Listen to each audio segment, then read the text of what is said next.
Hi, everybody, and welcome to video 3, Going Beyond Sustainability, How We Can Build a Regenerative Business Model. I'm Char Love. I'm the Chief International Advocacy Officer at Natura, and I'm Executive in Residence at the Side Business School at the University of Oxford. And I'm Dr. Mary Johnston-Louis, Senior Fellow in Management Practice at the Side Business School, University of Oxford.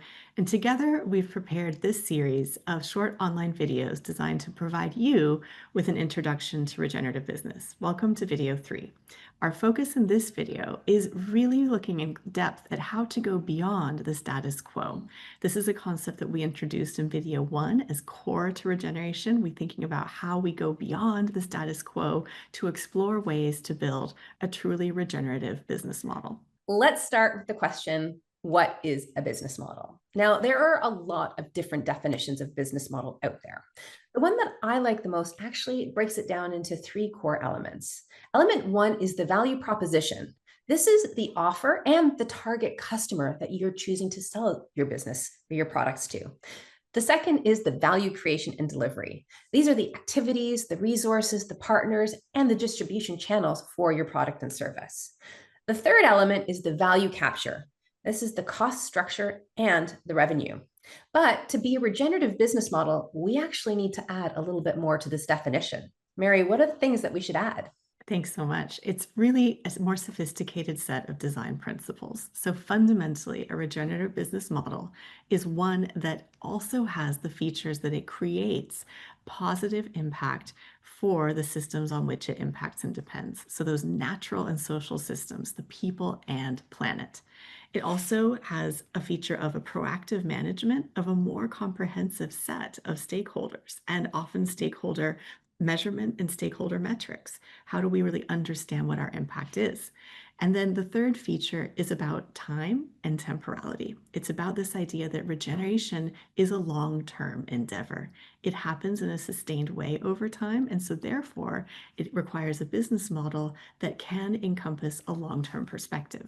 So as we mentioned in video 1, we don't yet think there are any examples of truly regenerative business today.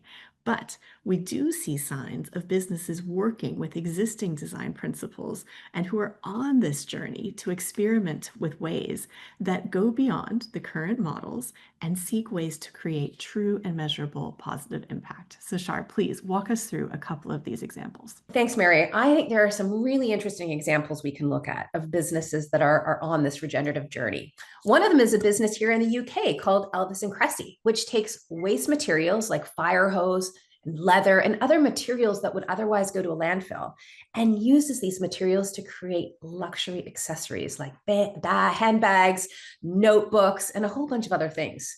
Now, what makes them really interesting is not only are they taking materials that would otherwise go to landfill and giving them a new life, but they actually, as a business, also give half their profits to charity.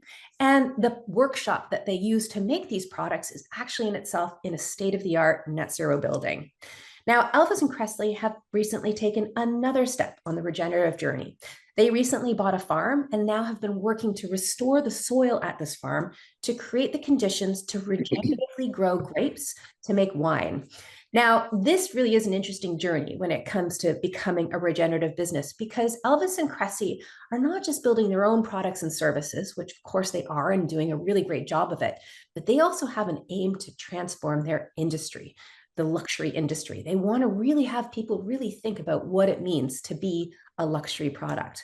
They're also creating positive impact for both people through the donations that they make for their profit and the planet. And that's about, again, more than just minimizing harm, but they're actually trying to find ways to really innovate when it comes to how they're able to positively contribute to the land where they are and the business model they're building. In addition to this dedication and willingness to try new things, we can see that Elvis and Cressy are also really up for always learning. They recognize that it takes a huge amount of energy and commitment to build these sorts of businesses.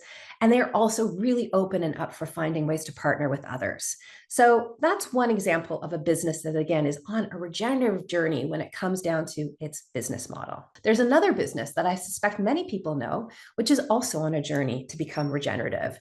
And that business is Patagonia. Patagonia is a really interesting business that many of you will probably already know. And you probably know it because it's a business that's known for selling jackets and outdoor gear. But what some of you might not realize is that actually Patagonia is recently started to get into the food business. Now, Patagonia Provisions is a division of Patagonia, which was created to address the challenges in the food system by showing it is possible to go beyond our current cultivation approaches. And Patagonia has worked with others in the agricultural field to create the regenerative organic certification. And they do this as a way of showing ways to support other businesses to consider the wider range of impacts that they have and how they can focus on creating positive value for people and the planet through their processes. Very exciting. So, what we're hearing, Shar, is that business model innovation is not easy, but it is an enormous invitation to be creative. It is fundamentally the biggest innovation opportunity of our time. So, when we think about regeneration, we are thinking about transformative ways to deliver and capture value that creates positive impact, considers wide range of stakeholders, and takes a long-term perspective. This is a truly exciting invitation, and again, something that can spark innovation in every single industry, from luxury goods to outdoor manufacturing and to food.